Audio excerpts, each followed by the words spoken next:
And I got more good news. I'm the last thing standing between this venue and beers in your hand. So I'll hurry up. If you think Tom is great with 132 slides, I have 134.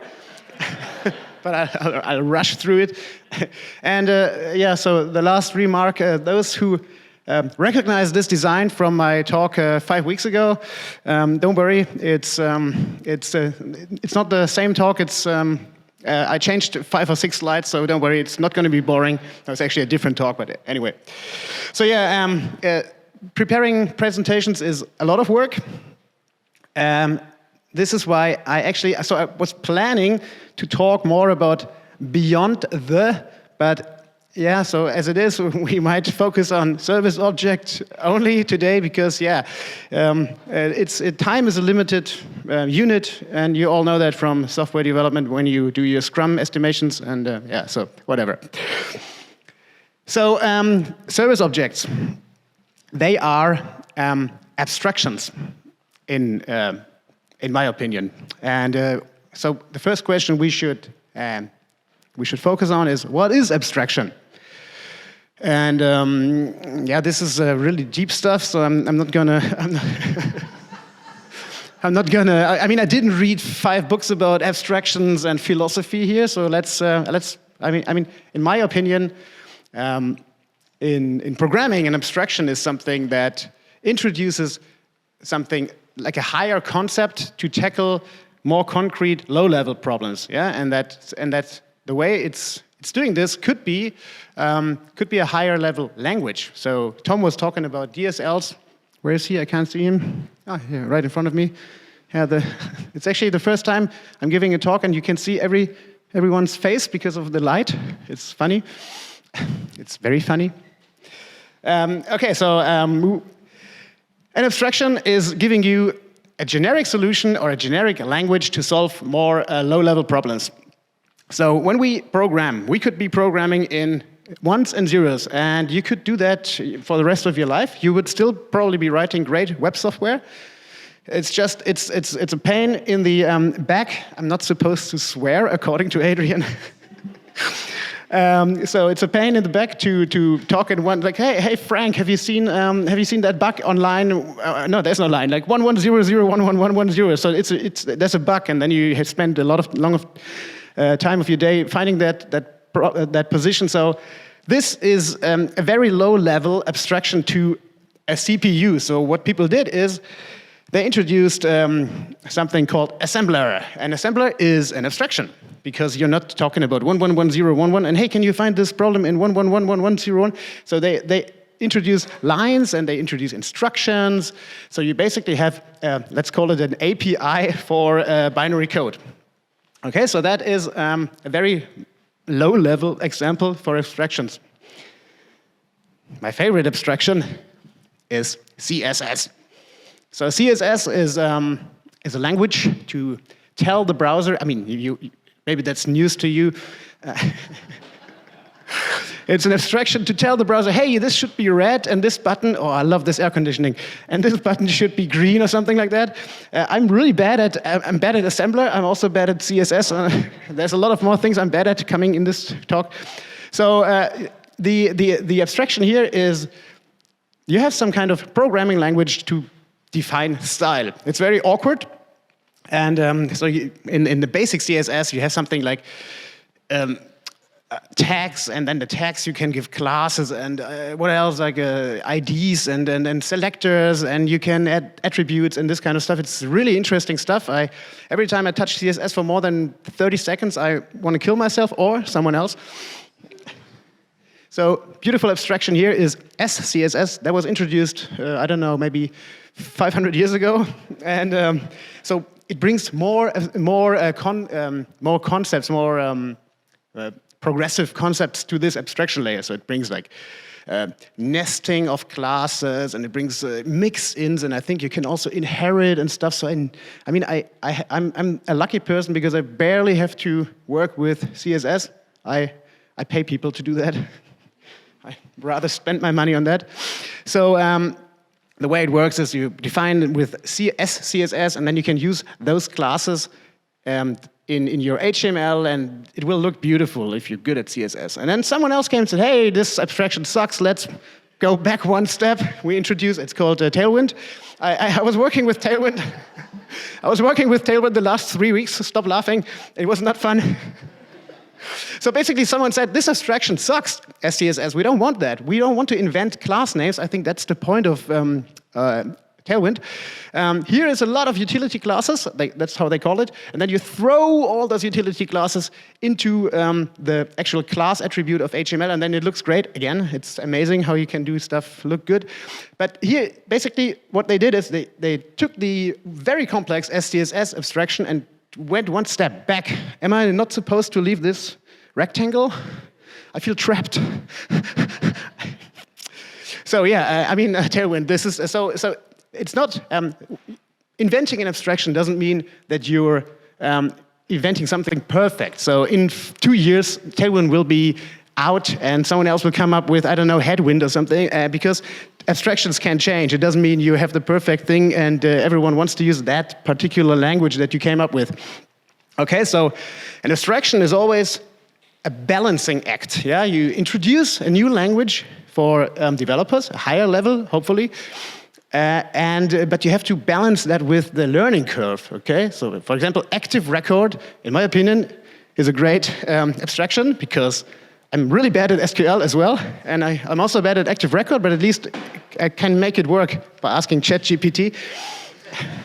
And the learning curve for active record is not so high. So that is an example for a pretty well working abstraction.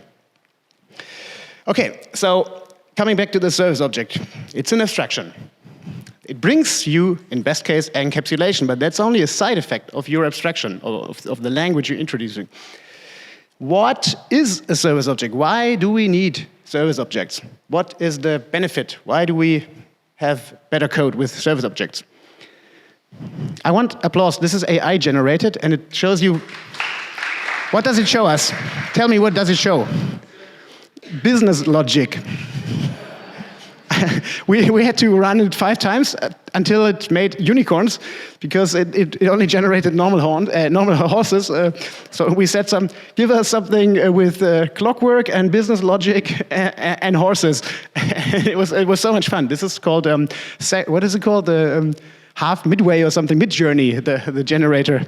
I'm not affiliated with them, but it's a lot of fun if you pay $15 per month. You find the link on my Twitter profile.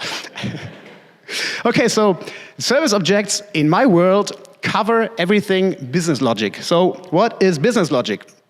There are lots of different opinions. What is business logic?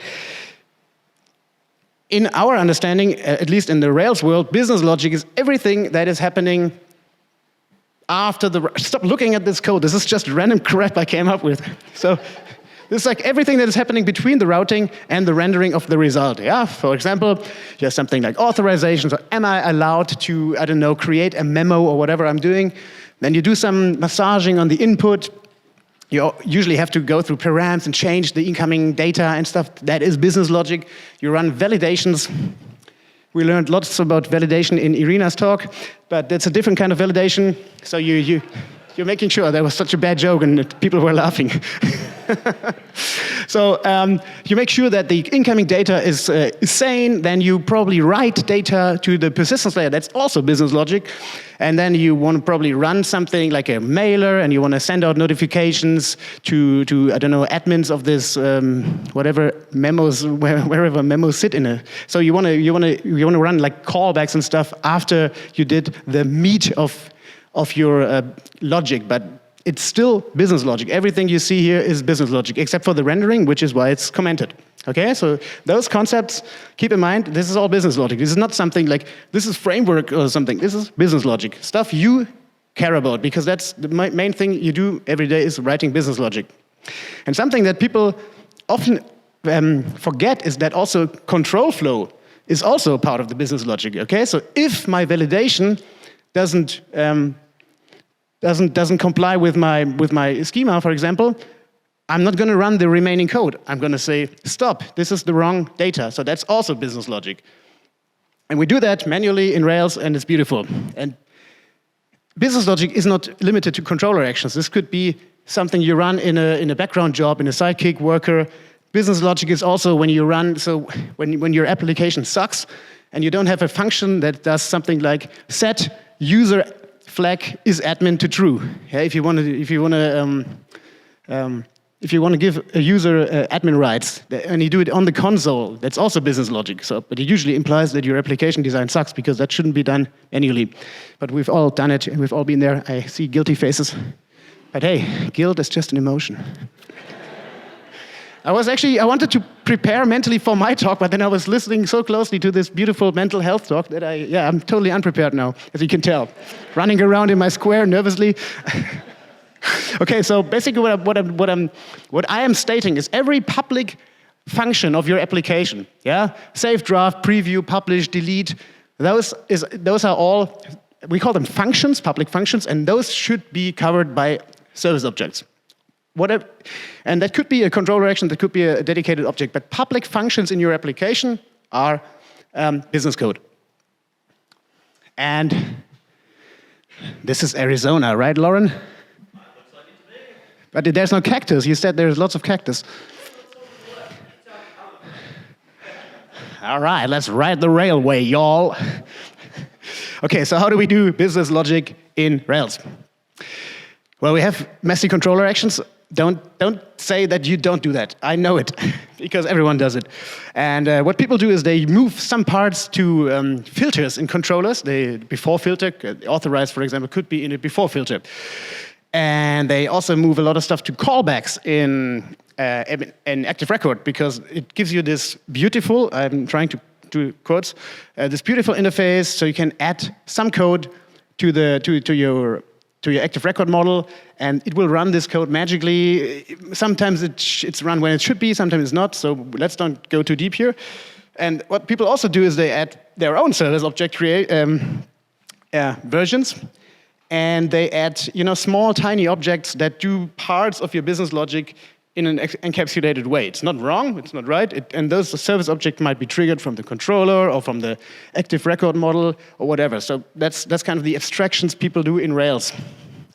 The problem is that in the end, you usually have many different, objects and filters and callbacks, and then you start adding if and else to callbacks because, for example, active record callbacks are global. So if you create something, the same callback might be triggered than when you update something, and then you don't want that, and then you have to add ifs and else. And the code is, I tried to make like a really messy looking slide, but it's actually beautiful with all the green and I feel, so what I'm trying to show is that if you go the Rails way, your business logic is spread all over the framework. And if you have to find out why is, in the update method, why are we getting emails sent out to the admins? Yeah, no, never happened. You have to go through 15 different layers of your application, the controller, callbacks, maybe your own service object.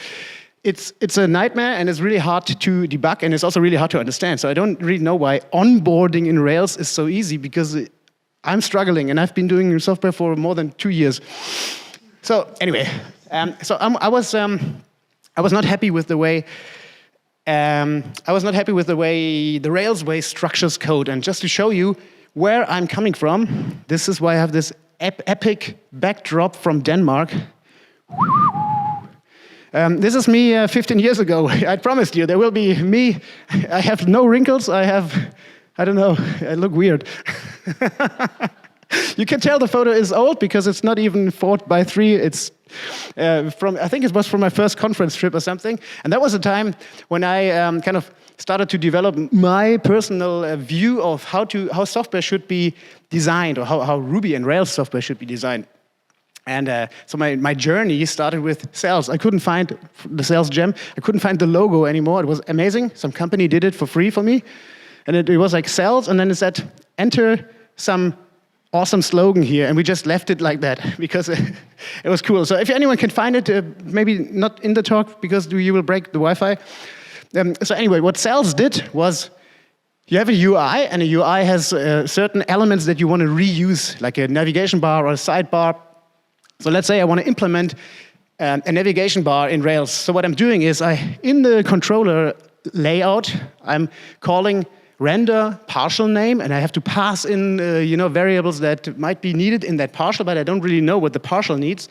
And the partial will be some ERB or Hamel or Slim or whatever file, and I'm using avatar 4 to render this beautiful circular logo of me. In Tailwind, this would be empty-2, rounded-2. And so I'm using a helper, what they call it. And the helper in Rails, this is a Tailwind. Looks much better. So in Rails, helpers are global modules that get mixed into every view automatically. So if I want to have two different implementations of Avatar 4, I have to rename them. I have to have one Avatar 4 version 1, Avatar version 2, because that's a global helper. So I didn't really like the way.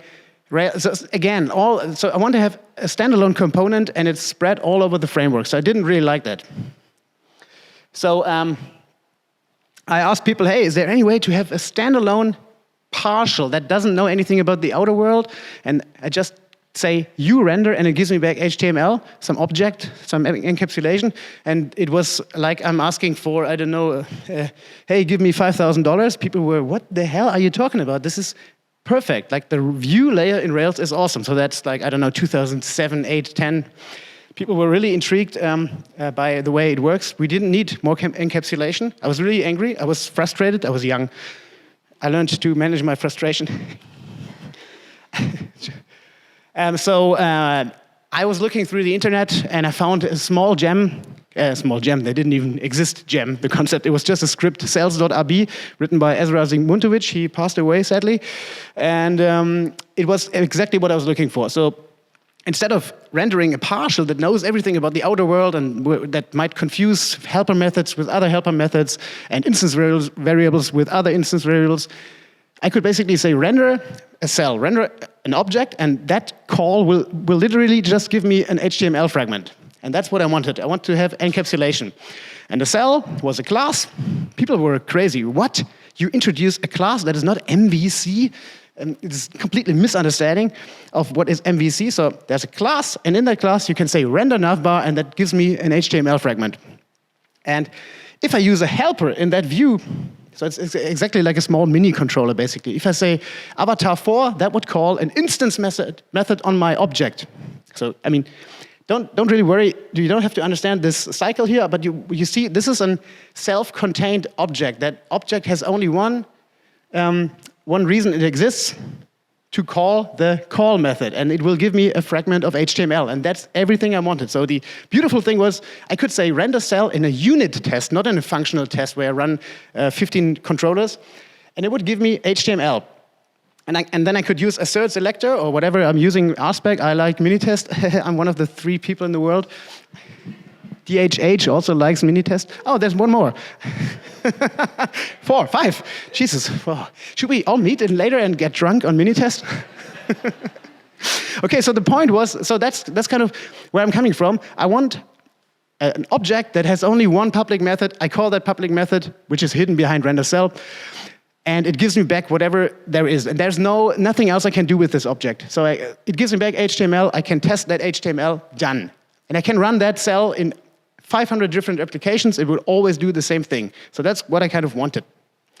Yeah, it's maybe I should have asked ChatGPT for the logo, but I still can't find it. The cool thing is DHH liked this idea. He emailed me out of the blue. I was really young, and I was so pumped that the inventor of Rails emails me, digging cells, blah, blah, blah. So he said, hey, it could be a great fit for Rails core. So unfortunately, we had to wait 15 more years. I'll talk about this in a second.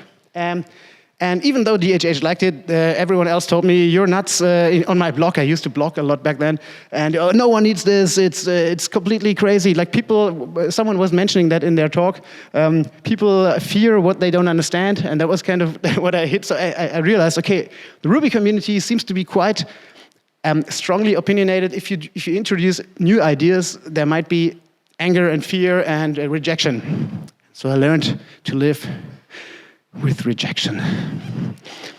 And yeah, so this is kind of my takeaway. Okay, just go with the Rails way and you will be happy. Funny enough, 15 years later, GitHub comes up with something completely identical to Cells. Same API, same naming, same concepts, same view engines, same interfaces, and suddenly everyone loves Vue components. It's amazing. So you need something like GitHub, Basecamp, Heroku, Shopify, and everything. And people will suddenly like new concepts because I'm not a millionaire yet. So if you use Cells, if you use my gems, you will become like me, not like DHH, who's driving fast cars. Okay, I'll stop here. Maybe I also drive fast cars, you don't know.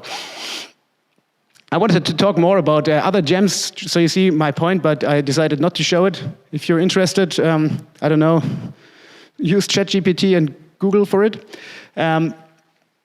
Okay, so back to our business logic. What we did. So once I tackled my problem with this kind of code, my first idea was, let's apply the same concept I did with cells. I render some HTML fragment to a controller. So I'm calling some object. And it's not an object, it's a class. So I'm calling a method. It doesn't matter what it is. And it gives me back a result object, and everything that used to sit in the controller method except for the rendering is in that what we call operation in Trailblazer. I'm not affiliated with the sponsor of this conference. This is a different company. So basically, you run an operation. It does all the business logic for you, and it gives you back a result object, and you can ask the result object, are you successful or are you not successful? And then you render the response. So I hope you slowly start to realize, okay, so we took all the business logic and we moved it into a separate asset, whatever that is. Again, the same concept with cells and all the other gems we have. You can unit test that. You can unit test your business logic without having to run a controller, an entire stack test or an integration test. You can test your business logic in isolation, and you can assert a lot of side effects without having to render stuff and without having to run through the entire app stack.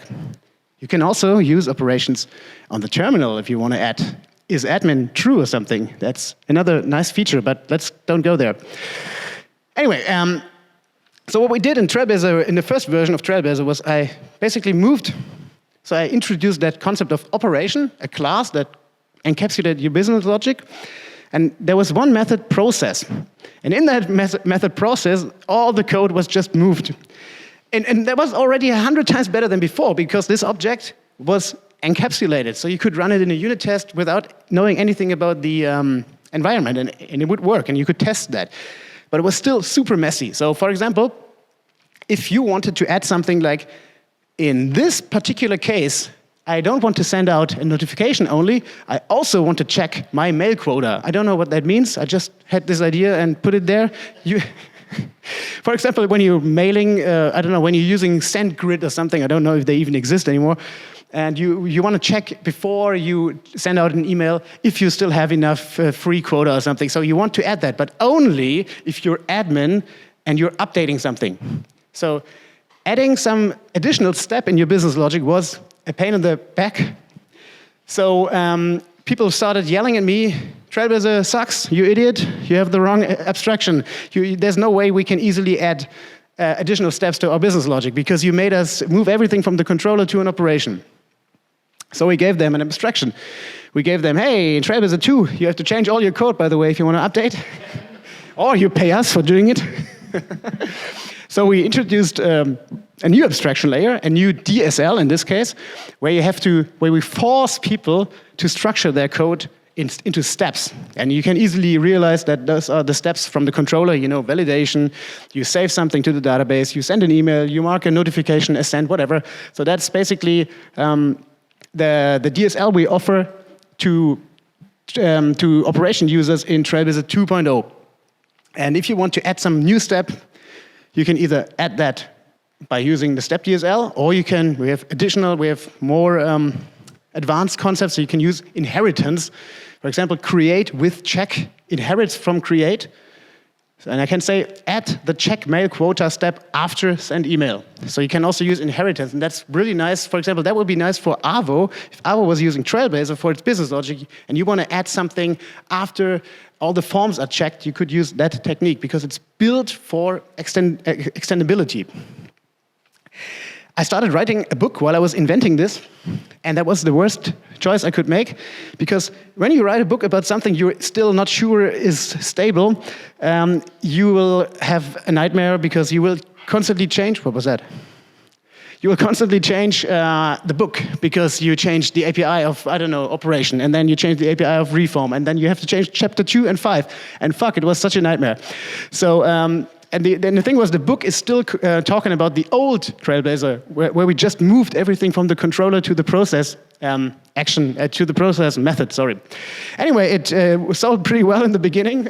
People were buying it, and they were really happy. Hey, there's a new framework that gives us a new alternative architecture for Rails. This is awesome. Then they realized, okay, there's a lot of problems still, because, I mean, business logic is a hard thing to solve.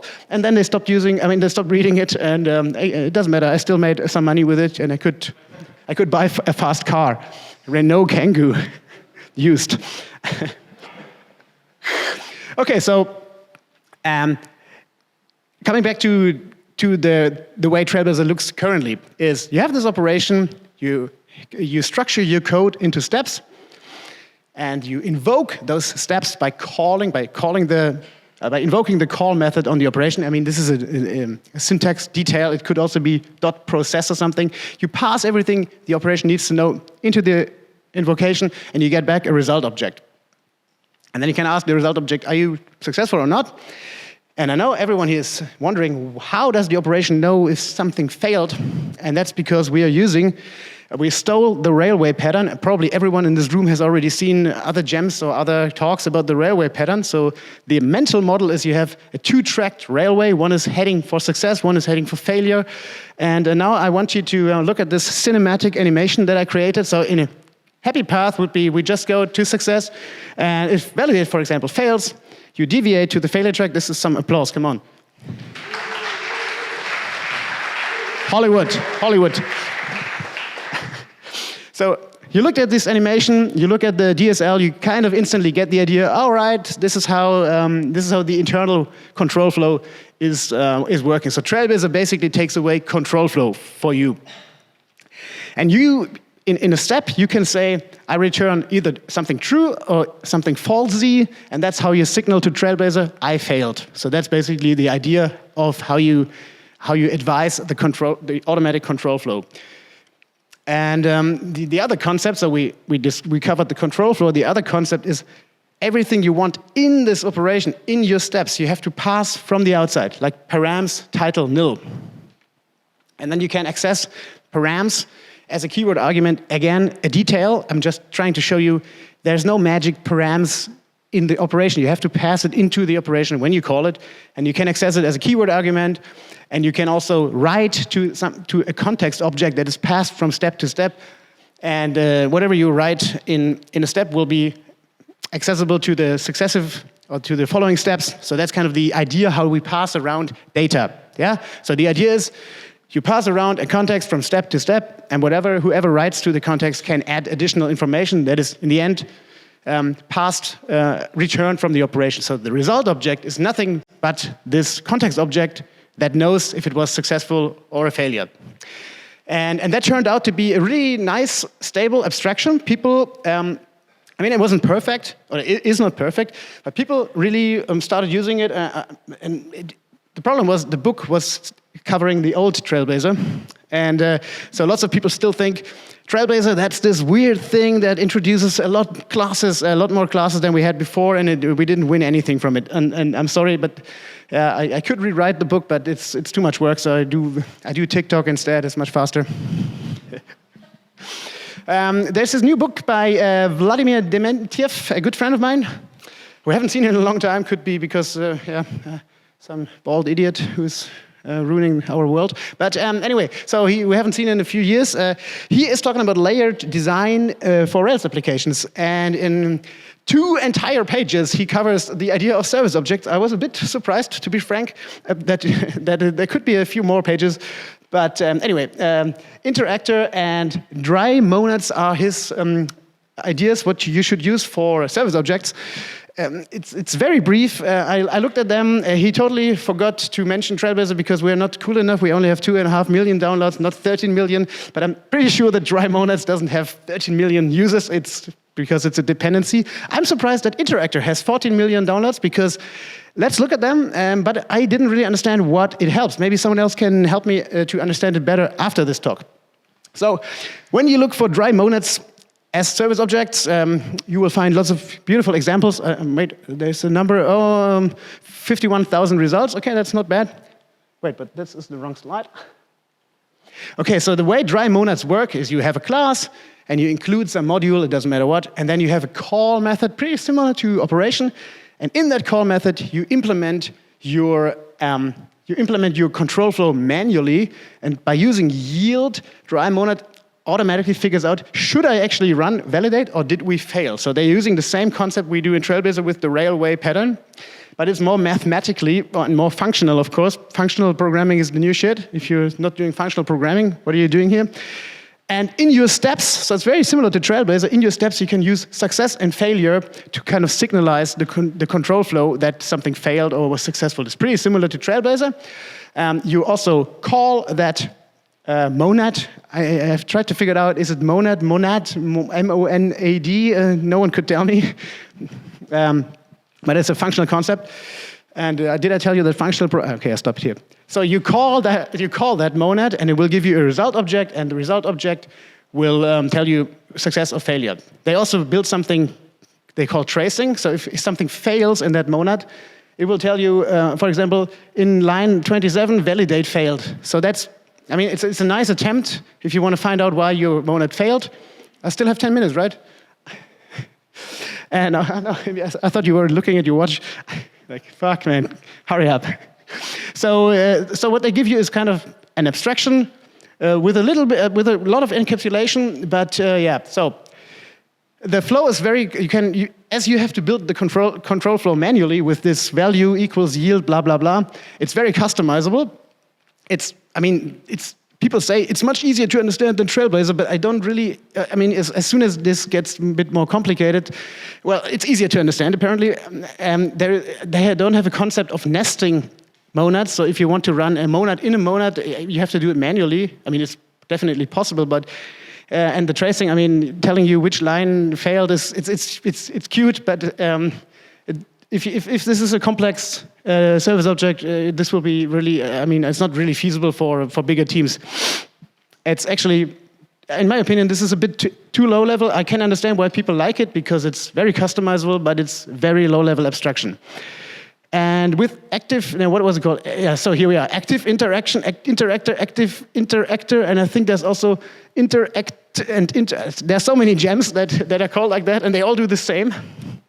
There are 5 million results when I Googled for service objects in Ruby with Interactor, with the other gem that Vlad is suggesting.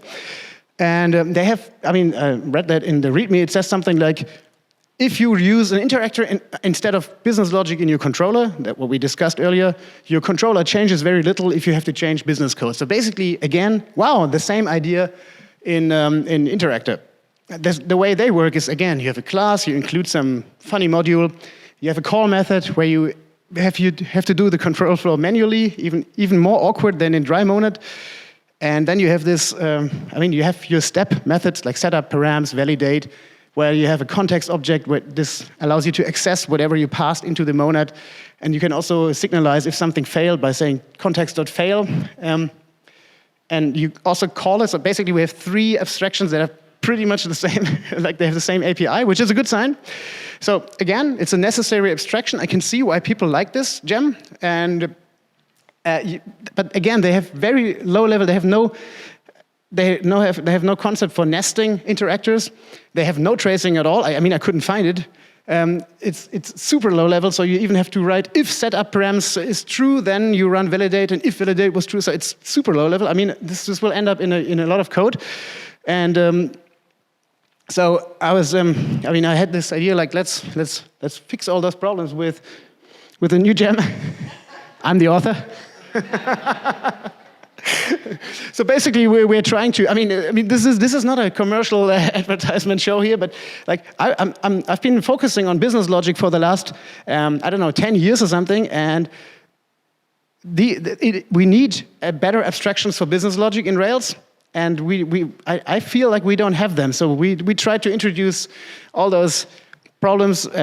We try to introduce problems. That's great.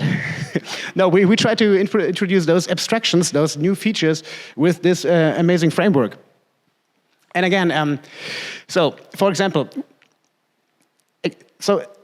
an operation is not so different to a monad and not so different to an interactor, but yeah, we have this DSL that lets you define the flow. And we have support for nesting. So if, for example, if we want to say save should be another operation, and now I want some applause as well.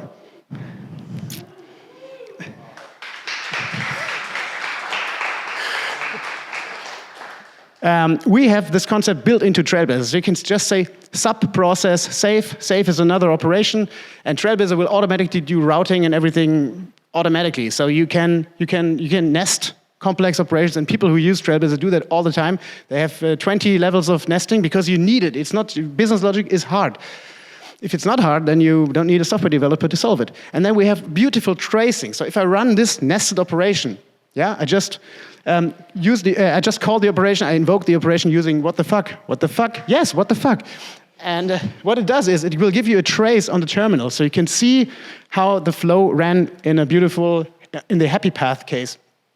You can also see when something failed, either brown or orange, you can tell, oh, this is the step that failed. It's a bit more high level than what you could see in dry monad. So tracing is one of the key features in Trailblazer, and we even built this Trailblazer Pro feature where you can have where Trailblazer will give you, instead of printing on the console, it will give you a link, and then you can click through your trace and you can inspect the context object at any stage, before, after a step, and you can really quickly find where's the problem. If you have this thing like the current user keeps changing, suddenly it's nil. You can find that out really quickly. So this tool has saved me weeks and months of work. So if it's good for me, it might be good for you. So tracing will help onboarding. Tracing will help new developers to understand, and tracing will help debugging a lot. It really is. It's amazing.